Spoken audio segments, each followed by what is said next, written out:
श्री सच्चिदानंद सद्गुरु साईनाथ महाराज की जय। अध्याय 15 नारदीय कीर्तन पद्धति। श्री चोलकर की शक्कर रहित चाय, 2 छिपकलियां। पाठकों को स्मरण होगा कि छठे अध्याय के अनुसार शिरडी में रामनवमी उत्सव मनाया जाता था। यह कैसे प्रारंभ हुआ और पहले वर्ष ही इस अवसर पर कीर्तन करने के लिए एक अच्छे हरिदास के मिलने में क्या क्या कठिनाइयां हुई, इसका भी वर्णन वहां किया गया है। इस अध्याय में दासगणों की कीर्तन पद्धति का वर्णन होगा। नारदीय कीर्तन पद्धति। बहुधा हरिदास कीर्तन करते समय एक लंबा अंगरखा और पूरी पोशाक पहनते हैं। वे सिर पर फेटा या साफा बांधते हैं और एक लंबा कोट तथा भीतर कमीज, कंधे पर गमछा और सदैव की भांति एक लंबी धोती पहनते हैं। एक बार गांव में कीर्तन के लिए जाते हुए दासगणों भी उपयुक्त रीति से सज धज कर बाबा को प्रणाम करने पहुंचे। बाबा उन्हें देखते ही कहने लगे, अच्छा दूल्हे राजा, इस प्रकार बन ठन कर कहाँ जा रहे हो? उत्तर मिला कि कीर्तन के लिए। बाबा ने पूछा कि कोट, गमछा और फेटे, इन सब की आवश्यकता ही क्या है? इनको अभी मेरे सामने ही उतारो।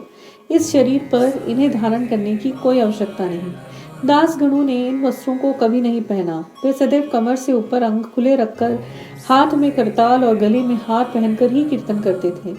यह पद्धति यद्यपि हरिदासों द्वारा अपनाई गई पद्धति के अनुरूप नहीं है, परंतु फिर भी शुद्ध तथा पवित्र है। कीर्तन पद्धति के जन्मदाता नारद मुनि कटी से ऊपर सिर तक कोई वस्त्र धारण नहीं करते थे।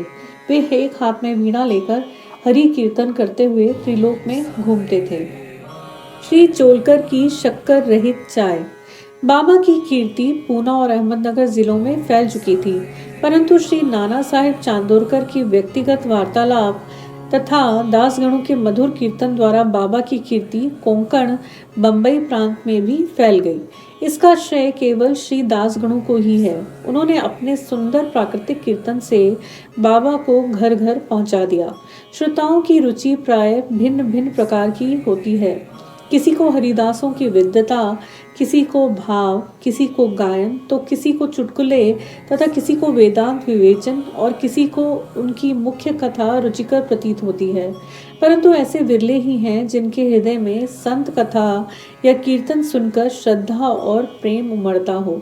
श्री दासगणों का कीर्तन श्रोताओं के हृदय पर स्थायी प्रभाव डालता था। एक ऐसी घटना नीचे दी है। एक समय ठाणे के श्री कोपिनेश्वर मंदिर में श्री दासगणु कीर्तन में श्री साईं बाबा का गुणगान कर रहे थे। श्रोताओं में एक चोलकर नामक व्यक्ति, जो ठाणे के दीवानी न्यायालय में एक अस्थायी कर्मचारी थे, भी उपस्थित थे।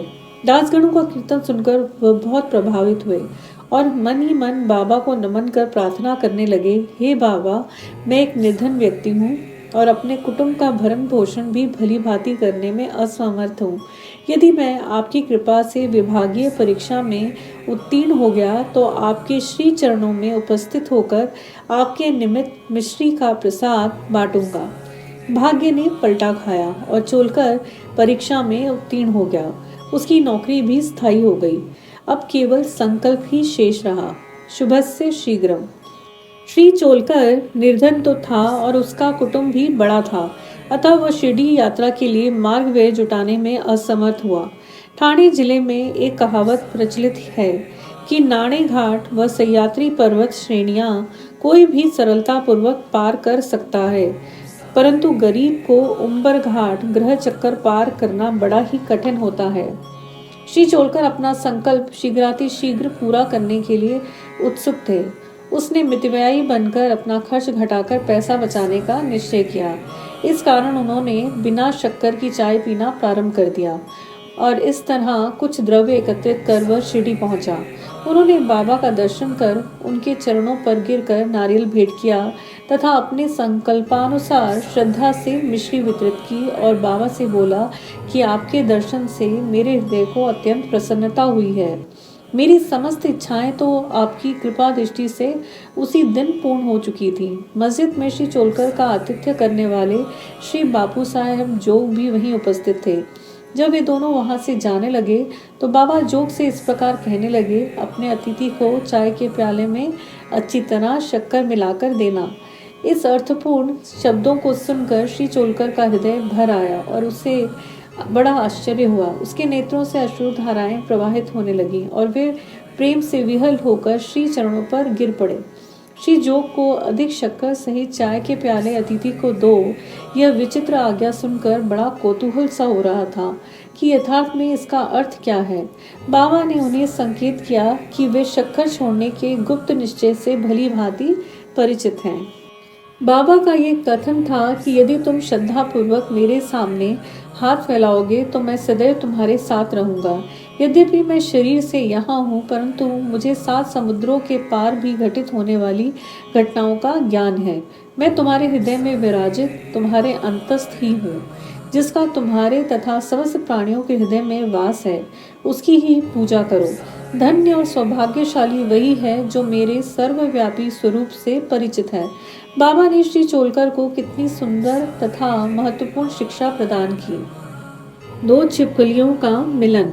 अब हम 2 छोटी छिपकलियों की कथा के साथ ही यह अध्याय समाप्त करेंगे। एक बार बाबा मस्जिद में बैठे थे कि उसी समय एक छिपकली चिकचिक करने लगी। कौतूहलवश एक भक्त ने बाबा से पूछा, छिपकली के चिकचिकाने का कोई विशेष अर्थ है? यह शुभ है या अशुभ? बाबा ने कहा, इस छिपकली की बहन आज औरंगाबाद से यहाँ आने वाली है, इसलिए यह प्रसन्नता से फूले नहीं समा रही है। वह भक्त बाबा के शब्दों का अर्थ ना समझ सका, इसलिए वह चुपचाप वहीं बैठा रहा। इसी समय औरंगाबाद से एक आदमी घोड़े पर बाबा के दर्शनार्थ आया। वह तो आगे जाना चाहता था, परंतु घोड़ा अधिक भूखा होने के कारण बढ़ता ही ना था। तब उसने चना लाने एक थैली निकाली और धूल छटकाने के लिए उसे भूमि पर फटकारा, तो उसमें से एक छिपकली निकली और उस सबके देखते देखते वह दीवार पर चढ़ गई। बाबा ने प्रश्न करने वाले भक्त से ध्यान पूर्वक देखने को कहा। छिपकली तुरंत ही गर्व से अपनी बहन के पास पहुंच गई थी।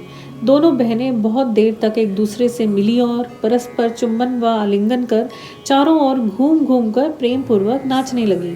कहाँ शिरडी और कहाँ औरंगाबाद। किस प्रकार एक आदमी घोड़े पर सवार होकर थैली में छिपकली को लिए हुए वहां पहुंचता है और बाबा को उन 2 बहनों की भेंट का पता कैसे चला, ये सब घटना बहुत आश्चर्यजनक है और बाबा की सर्वव्यापकता की द्योतक है। शिक्षा। जो इस अध्याय की कथा का ध्यानपूर्वक पठन और मनन करेगा, साईं कृपा से उसके समस्त कष्ट दूर हो जाएंगे और वह पूर्ण सुखी बनकर शांति को प्राप्त होगा। श्री सद्गुरु साईनाथा अर्पणमस्तु। शुभम भवतु। ओम श्री साईनाथाय नमः।